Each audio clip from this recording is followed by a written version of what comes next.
పువ్వు ఏ తీటిదన్నది ఏనాడో రాసున్నది, ఏ ముద్దు ఏ మూవిరన్నది ఏ పొద్దో రాసున్నది.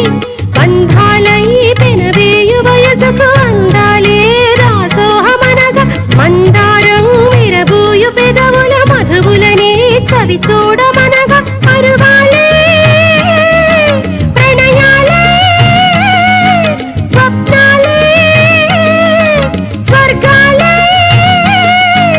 ఎన్నెన్నో శృంగారులీలలు కన్నుల్లో రంగేళి గలదెను. ఆకాశం ఏనాటిదో అనురాగం ఆనాటిదే, ఆవేశం ఏనాడు కలిగెను ఆనాడే తెలిసిందది. ఆకాశం ఏనాటిదో అనురాగం ఆనాటిదే.